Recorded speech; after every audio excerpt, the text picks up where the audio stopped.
Hello, hello everyone. Welcome to my channel. If you're new, welcome back if you're returning. Today I am doing a set with the acrylics I bought from Creations by Bree. You guys go check her out. I don't know what collection she has now or is selling, but I have got, this is the second collection, or third, that I've got from her. Her acrylics are great, and this is the neon collection. I was lucky enough to get my hands on this for a great price too. Her prices are great. And super cute packaging. I like her new labels. And so I'm going to swatch these real quick for you guys, and then I'm going to do a set with these colors. I was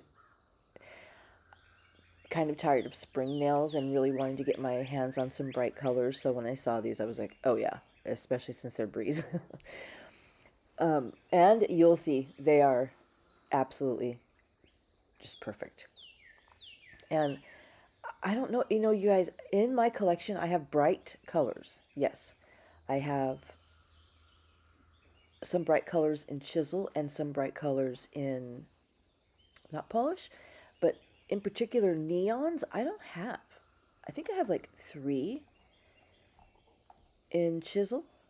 Okay, I literally had to stop that voiceover because I feel like I'm repeating myself. I'm like, did I already do the voiceover for this video? Because I've been doing so many videos and so many sets.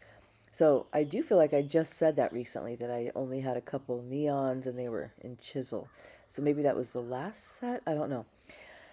But since this set, I did a recreation of a set that I've been wanting to do on V's channel for a long time. Blue and neon green, like a seafoam blue and neon green. Absolutely beautiful color combination I would have never thought of. So I finally recreated those, or my own spin on that anyway. And then I am currently wearing a set of curved nails with a custom glow sheer shimmer acrylic from my friend Bianca, who I trade boxes with, and she made me this acrylic called Jen that I've used it a couple times, like as like a shimmer in other sets, but as far as like application and wearing the color, I wore it once with some duckies that I did, the first set of duckies I ever did, and then now I have them on some curved nails that are so sexy. I am not popping these off. I haven't even done the design yet, but anyway, that's what's coming up next, you guys. Well, also I have an unboxing from her. I'm going to unbox the sister box we just traded. And I'm working on fixing my nail room for the nail room tour. Haven't forgot about that.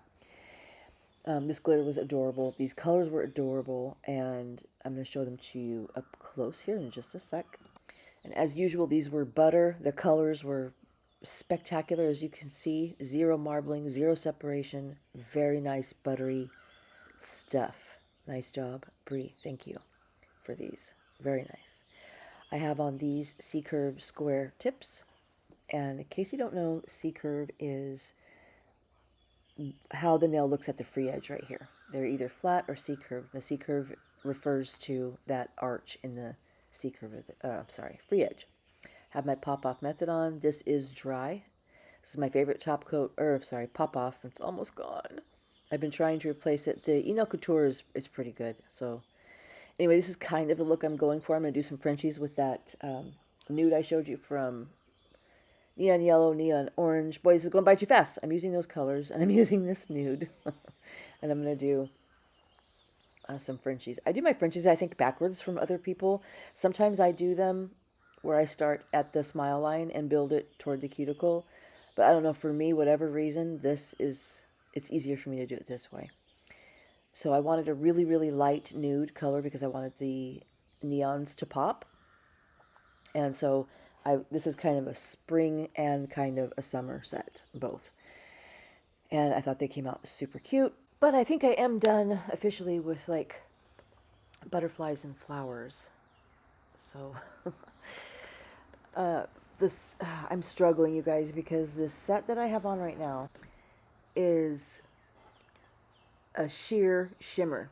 And I kind of, when I planned the set, thought it was like an opaque. She made 2 versions of this for me, and this is the first time I've used the second batch, which is beyond stunning. and I still can't believe they glow the way they are shimmer. Anyway, I have stuff pulled out. My plan was to do a few pastel Frenchies and then a bunch of charms, like a bunch of cute charms like you would do on a set of duckies, like curved nails, you know, like that's, I don't know. Anyway, that's what's in my head. But looking at them the way they are, I'd be fine with some cuticle bling and these just be done. But I feel like I can't do a simple set. I feel like that's not what people want, even though I think a simple set sometimes is just more beautiful. So I'm struggling, like, do I leave them the way they are or do I dress them up? What do you guys think? I know you don't know what set I'm talking about, but just in general, do you guys always want to see a bunch of stuff on the nails, or is a simple set sometimes just the shape, the color, like, and the length, just the actual set itself nice enough to look at? You know what I mean? Like, I struggle with that, and I know other nail techs do because I talk to other nail techs, and I think it's gotten away so far away from, like, the more dramatic the better, the more you add the better, the each nail has to have a different design, you have to be so creative, and that's cool. That's super cool, don't get me wrong, like, I love that. But sometimes just a simple set, you know. I've also been really, really, really wanting to use the nude Very towel. So that'll be coming up too, because then that's on my mind. You guys, the giveaway. I've gotten plenty of entries so far. Thank you, you guys. Everyone's doing great on their answers. I appreciate all of you for getting to me with that. We're still, again, May 1st is when I will close the giveaway. So, of course, there won't be any winners or anything in this video because it hasn't closed yet. I did speed this up because it's just the same thing I was doing on the thumb.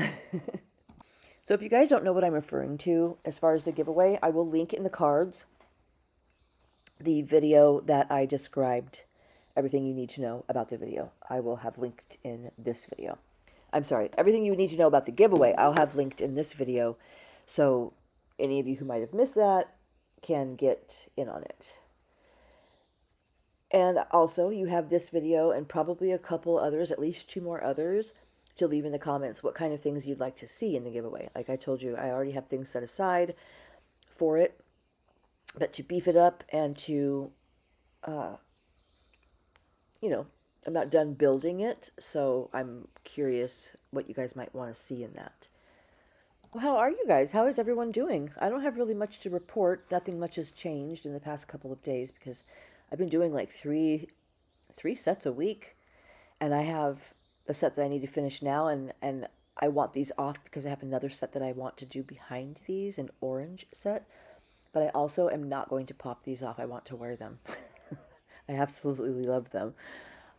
Anyway, I hope everyone's doing well. I hope your guys' spring and beginning of summer is going good. We're having, like, our mornings and evenings are in the 60s, but today, from like noon to 6, we're going to be 85 degrees with 20% humidity, and I'm not used to humidity at all. So I've been taking myself inside during those warm times because I just can't get cool. I can't cool off. I can't get out from under it, you know, the humidity. And I know it's nothing yet. I know I've not seen anything yet. And Vanessa goes fishing every day. There's a little, not little, there's a huge river about 10 minutes or less from here.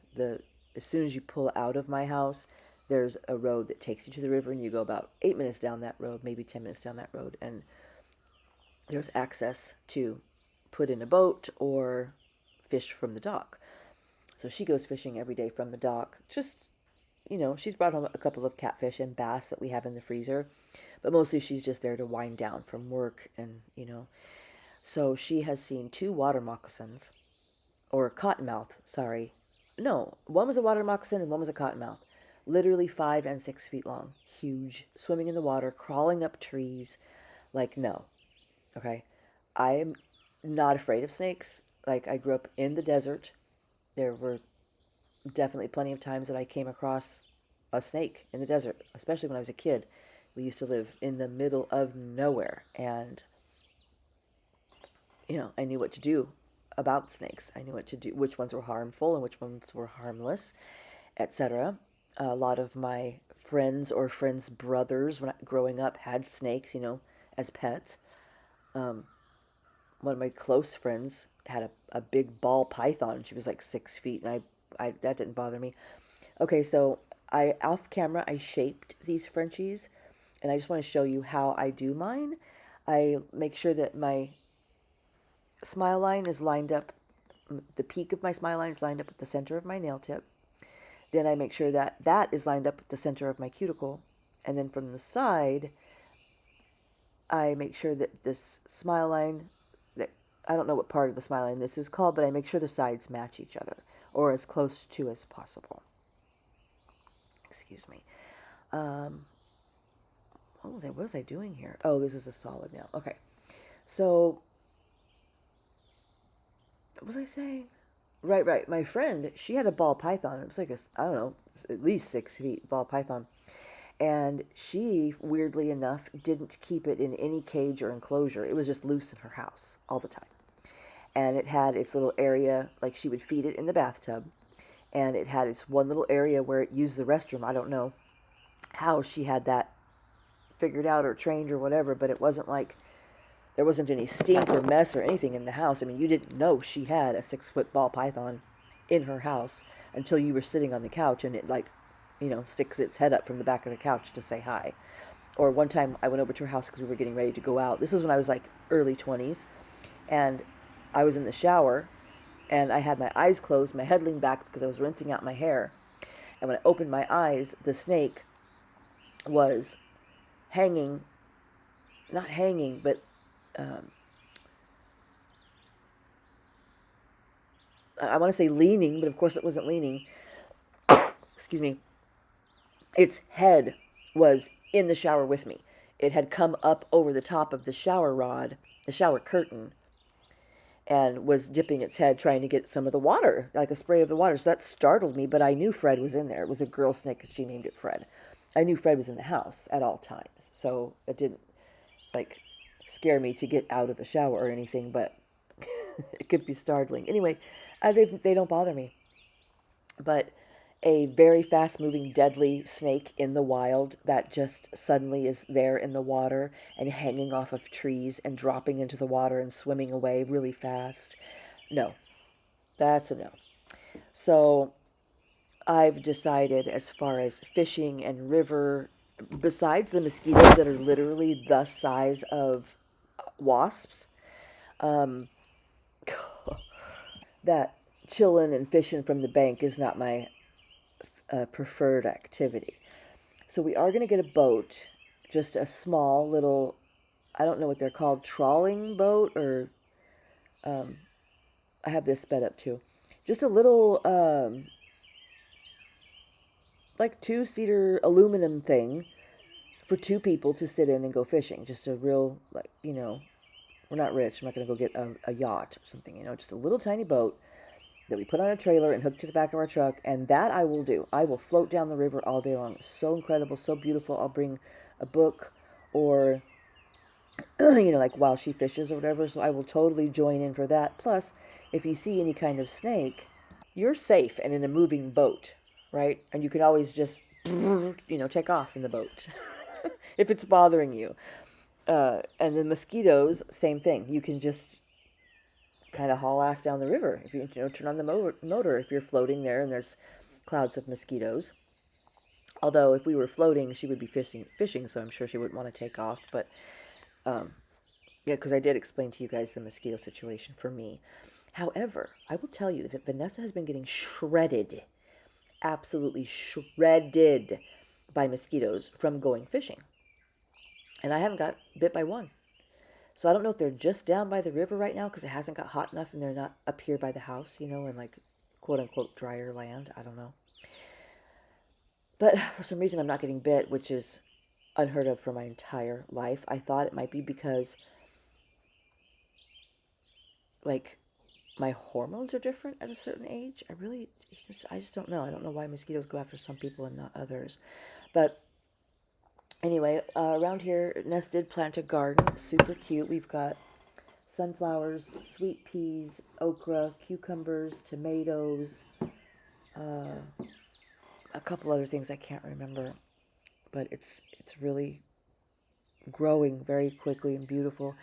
I still can't believe you can just dig a hole in this moist soil around here, because in Arizona it would be dirt, not soil. Here it's soil, like actual potting soil you would go buy at the store. Absolutely rich, beautiful. You don't even need to water anything. We had a huge storm last night. It came out of nowhere. I was literally thinking it was going to turn into a tornado or something. It was so much lightning, so much thunder, so much hard pounding rain. And when I had went to bed, it wasn't even, no indication that it was going to rain at all. So I didn't expect that. So you guys, for these nails, I wasn't sure if I wanted to do, I did not want to do under the Frenchie. I didn't want to make the neon solid because I wanted some glitter. But I didn't want glitter that was encapsulated under a see-through nail. I'm sure you guys notice my tips are white. Normally, if you're going to encapsulate glitter, you want your tip to be clear so you can see the glitter. I wanted it to look opaque, and I wanted it to be, yeah, opaque. And I wanted the neon color to be on the top and on the bottom, but not in the center, and the glitter in the center. So that's what I'm doing. So it might look a little strange, but I wasn't doing these like you would normally do this. Also, when I filed these Frenchies, I'll show you guys later what I do, but the way I like to do my Frenchies is to just keep the acrylic that I'm putting on now, whatever acrylic I add under the Frenchie, I like to just keep it as off of the French as possible and as neat as possible. Less filing for me is kind of why. But I will file these before I cap them, which seems weird, but you'll see why when we get there. So let me see what I was saying. I'll be right back. Right, so in Arizona, you can't dig a hole. You can't go in your yard and get a shovel or a hoe and start. You can't do that. You can't make a garden. You can't do that. You need some kind of power equipment to dig a hole more than like, I wouldn't even say you could dig a foot deep hole. No way. Because the dirt is packed so solid. That's why we get flooding when it rains, because the dirt is just packed solid and full of rocks. So to me, it's just so magical here, and everything is in bloom. Everything is so gorgeous. This is what I've been waiting for this time of year, for spring to come around. And so far, it has not disappointed. All the trees in our front yard that were completely bare when we moved in. And again, you know, I'm not from this region, so I don't recognize what type of trees those are, especially with no leaves on them or anything. Nessa told me they were sweet gum, and they're absolutely, I don't know, 70 feet tall. Huge, huge trees, you know, that line the front of our house. And the magnolia tree in our yard. There's other trees that are, we didn't know if they were fruit trees. We didn't know what kind of trees they were because they were bare when we moved here. They're all, within 2 weeks, look like they've never been bare before. Full of leaves, full of, oh my gosh, just absolutely beautiful. There's honeysuckle growing, so it smells just so beautiful. And there are blackberry bushes we can't wait to get into. Just wild. It's just an absolute paradise for me. In the forest where I have shown you guys is behind my house, and I've shown you guys the little river right over there. That's not where Ness fishes, that's just a little creek. But it's just lush. There's poison ivy growing everywhere, which I know to stay away from, but it is beautiful to look at, because for me, there's never any kind of vine growing anywhere. It's just incredible, absolutely incredible. One thing that was kind of strange is we have this neighbor that's literally right here next to us, this very, very nice lady. Across the street is a field where a man keeps his cows, but they don't live. There's no house or farmhouse or people there, just his field of cows. Behind us is the forest, and on the other side of us, we have a neighbor, but their house is so far away I can't see it. But what, by the way, you guys, I do have this application sped up because I'm going to show shaping and filing in this video, especially for a C-curve nail. So that's what's coming up.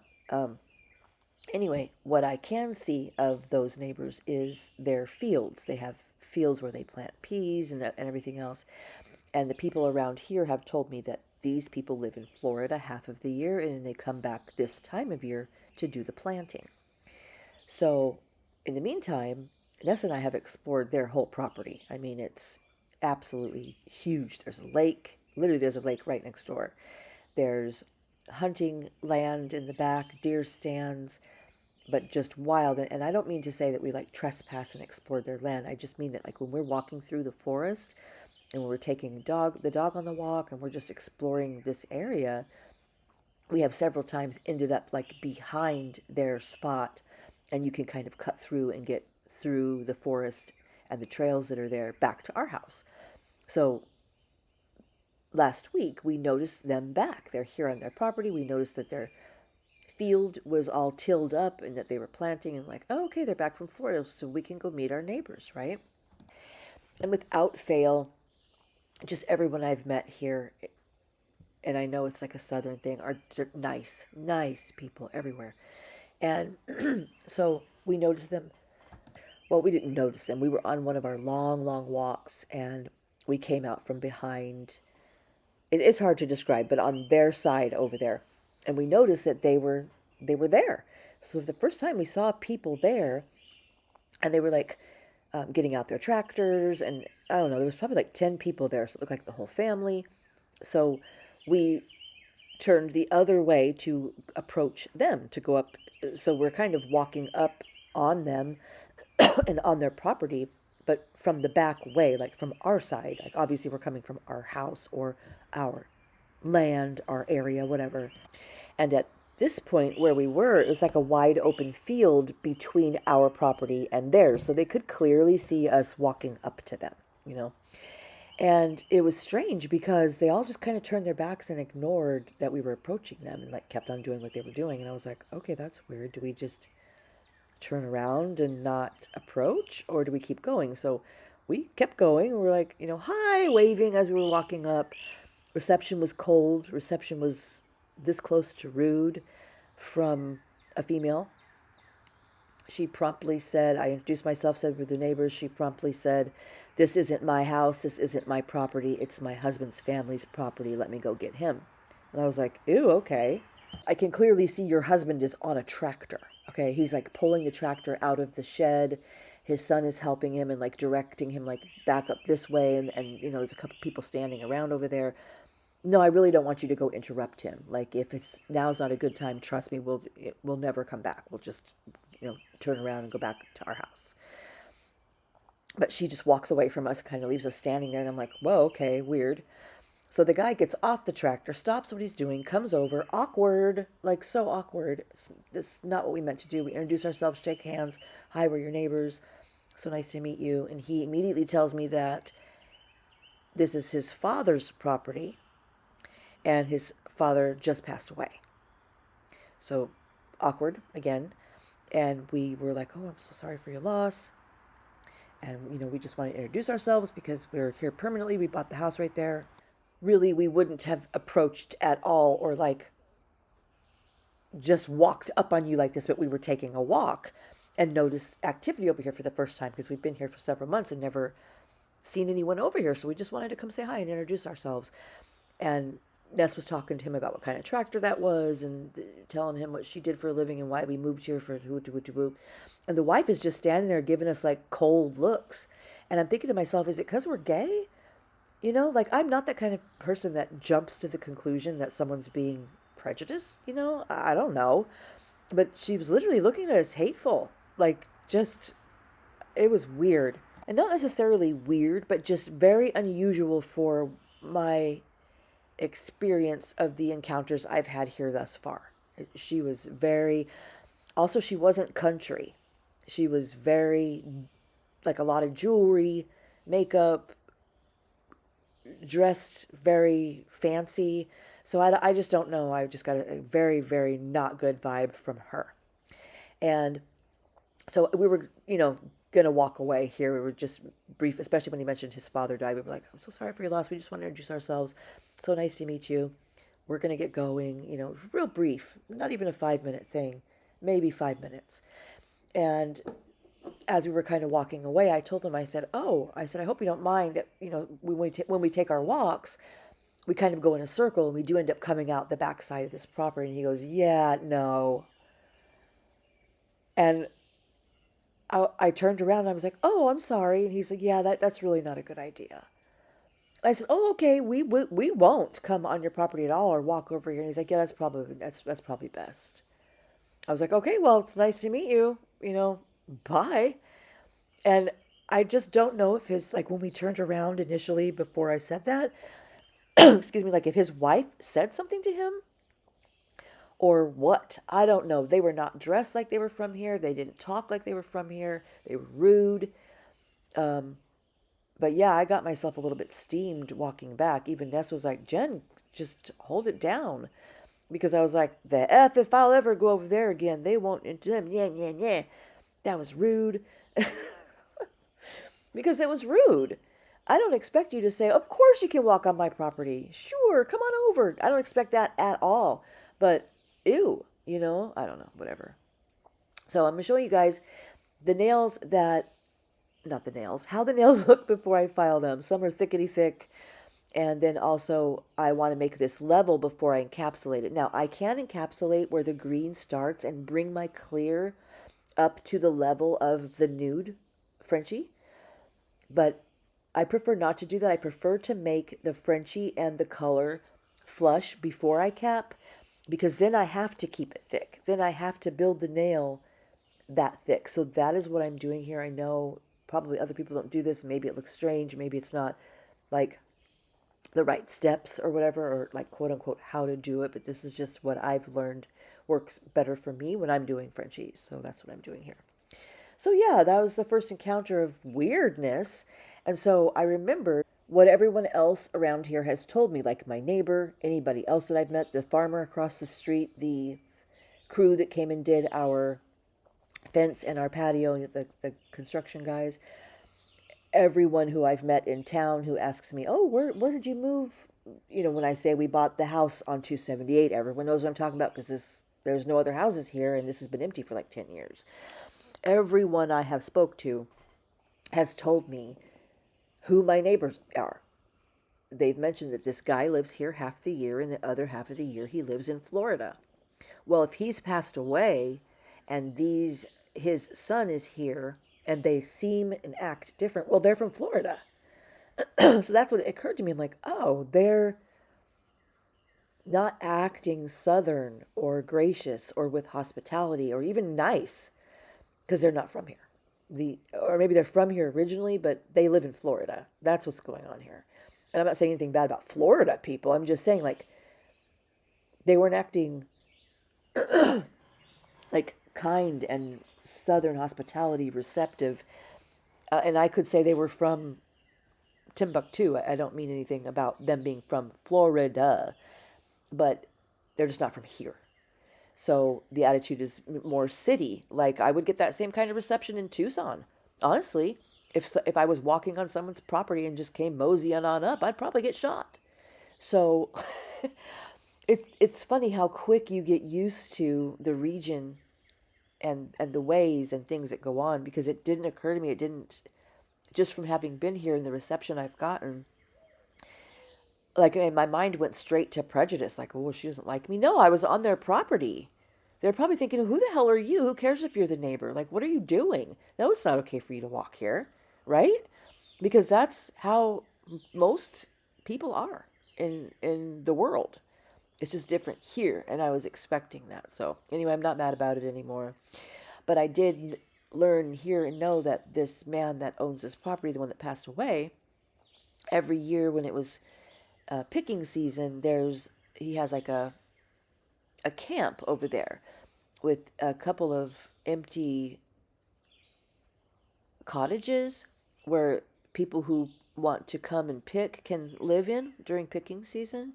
And then he will hold fish fries because he's got that lake there for first responders. He puts on a big shebang every year for first responders. So I've been looking forward to all of that. And now we've got him, he's passed away. And I don't know if his family is here, if they're going to sell. They were clearly not like from here, you know, so they're probably going back home. Doubt they're staying. Yeah, so I was kind of looking forward to that, like the fresh vegetables from there. And I heard that you can go over and help pick or pick your own stuff. I was looking forward to the first responder events that he holds. So that's just sad. Even though I never met the guy, it's kind of sucky.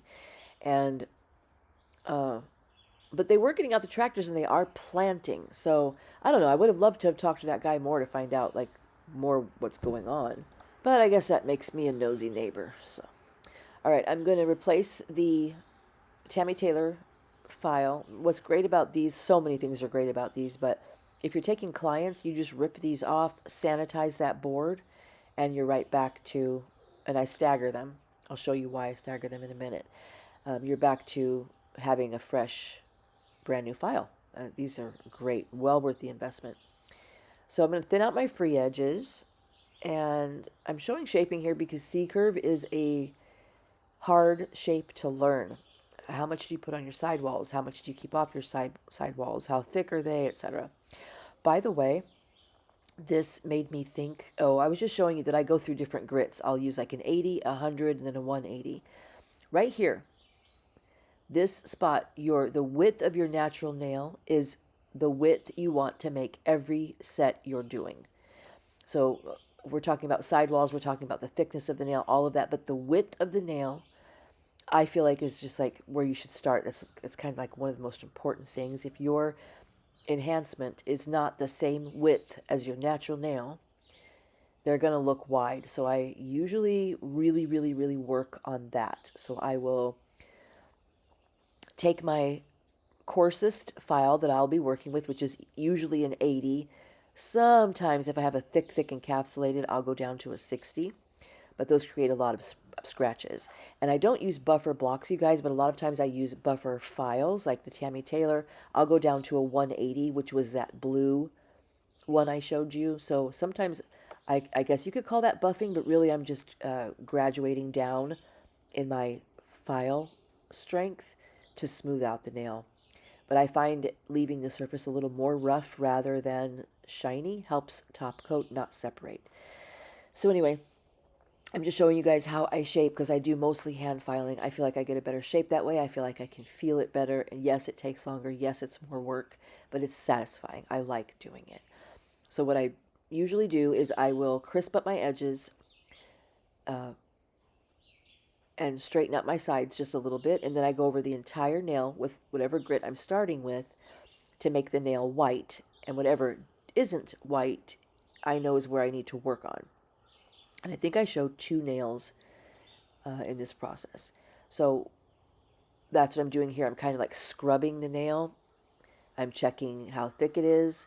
And when I look at my free edge and see how thick it is, I can see where I need to file, like what I need to take off from looking at the free edge and from looking at the width of my natural nail. So I'm just showing you that right there. And then right here is where I'm going to start working. And I want to show you that if you keep your file straight, like everyone says, that's what I was doing earlier, like right here. This is where I do the most work, is on my sidewalls and making both sides of the nail even with the width of my natural nail. Even if the sides look sharp, even if the free edge looks sharp, even if it's not thick, the nail is not done until it's the width of your natural nail. That's just my opinion. So I do mostly a lot of this kind of scrubbing motion with the files, whatever grit I'm using. And I know a lot of people don't hand file. They use the e-file for most of the work. So if you guys want to see, this is usually awkward right here without getting your skin, but making sure this sidewall is even. So if you guys want me to show you how to debulk and finish file with an e-file instead of a hand file, I'll be happy to do that as well. I'm definitely out of practice with that because I mostly was using my e-file for clients, and like my e-file and my dust collector I hardly use anymore because I'm not doing clients. So like obviously I'm not going to hand file a whole all 10 fingers on a client. That would take forever, and they don't want to sit there for all that. And plus, I don't know, your finger can get sore from doing that. You don't want to make your client sore. So the reason I stagger my file is so I can get up into the cuticle here. I will take it into that same scrubbing motion. I'm using the 100 grit now. And I froze this right here because you can see where the nail is thick. So that's where I am going to debulk. So that's why I'm working in this area. So of course, periodically I will stop, dust off the nail, look at it from all angles, and then I'll go back to like scrubbing the cuticle. And I'll use that staggered part. See where there's still a lip there around my cuticle? I'm going to take it and just slowly go at this angle to get that. Now, I will get my e-file and do this as well, just to make sure that I'm getting it all. Or if I feel like I'm not getting a good angle, or if I'm just tired of hand filing, I'll grab my e-file to smooth that out instead of using my hand file. But sometimes I do use the hand file to completely file, like I did this nail. Didn't use my e-file at all. I think I use it in a minute just to crisp that up, but it is possible to get a super crispy look just with your hand file, and I love it. I think it really gives a good effect, but it's time consuming. So yeah, it's not for everyone. I feel like I can never get a crispy free edge until it's thin, until I've got it thinned out, the bulk. So yeah, there you go. There is really not any difference in filing for a C-curve, except that you have more sidewall to work on. So you just need to make sure you have enough product there that you don't file it off. But you can see how thin the product is when you look at it from here. And when you look at it from, yeah, I do think I take my file to thin out, to even out that little ledge that was near my cuticle. So yeah, there's product there, but it's not that thick. You can see from here that the sidewalls don't have a load of product, but that they are covered. Now you see that this is way different than when I first showed you this, right? And look at here, how wide that is right there, because I encapsulated and everything. And you can see here clearly this does not, that cuticle pusher that I was holding definitely was not going in a straight line down the sides. So sometimes I will show that to you guys just to show you like what my eye is looking at, like where I'm judging the nail. And a lot of times if I have the e-file out and I'm doing a cuticle, I will just run it over the whole nail. So that's what I did here. And we are done with this nail, I think. And I want you to see the difference right here. Look at my index compared to my others. Now I know I have some thick ones, but what I'm showing you this for is because most times I'm pretty good with my application, but I'm also heavy-handed. I'm heavy-handed with the file. I'm heavy-handed with the capping and acrylic, and I can get my nails pretty thick. Since this one was really thick, I'm just going to go straight in with the 60-60 so I don't break my arm off. But this does create a lot of scratches, so if you're going to use a really rough, look at this sidewall. You can see how it's not even. And you can see how right there my file isn't touching, so I can tell I have a lump there I need to work on. And you can see the width of my natural nail up where my nail bed is. This nail is nowhere near the same width as right there that I'm showing you. Do you see this? So even though your application looks pretty good and you think I just need to buff these out a little, no, there is so much more filing and debulking than you think. And when you think you're done, check it again, because look, you're not. If it's not the width of right here, you need to keep going. I notice that a lot, that people stop when this is not done. They just get the nail done as far as like the design. They do a little bit of filing and they keep it moving. But if this isn't straight, coming straight out of your nail, your shape's just not going to look crispy, you guys. So that's what I'm over explaining to you guys here right now. So I will keep my file right here, right here, right here, right here until I close that gap. But I will also tilt my file over like you saw me do to avoid making it so flat there. So I'll round it out, if that makes sense. Round it out toward the top, kind of like you do with application. Like bring it from the sides up to the top. I do file like that while I'm filing my free edge. And look how much better this nail looks already just from bringing it. And you can also, looking at this angle, I can see exactly where I need to debulk still. You see that? So my nail is still wide right here.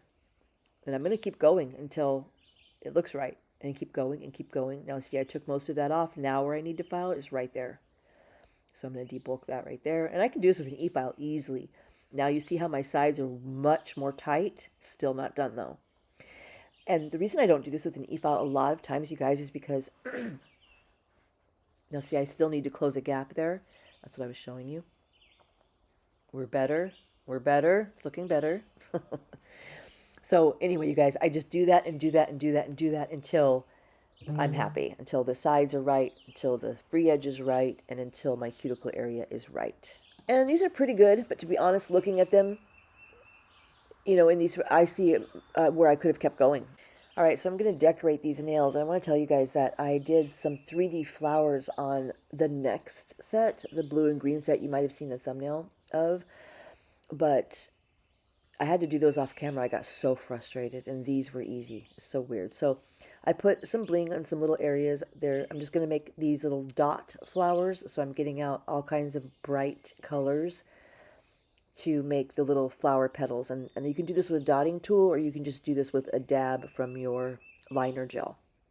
So I showed you a second ago which liner gels I chose, and I'm just going to go around the bling and put little dots of each color. I'm flash curing in between so that these don't run at all, or I don't stick my finger in it and smear it. And so I'm just showing you guys that. I think I sped it up as well. These are the easiest flowers for me to do, just because it's just so hard for me to draw anything. I am getting better. It's practice. All it is practice.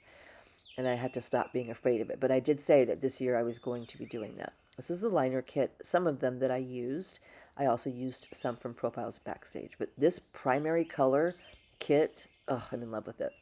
So I'm going to put a little bit of acetone in a dappen dish with some monomer, just like 2 drops of acetone and a little bit of monomer. I'm going to get my 3D brush. This is a new one, and I absolutely love it. I'm going to do a little bit of 3D flowers. I did put a couple of crystals for the center of these flowers as well.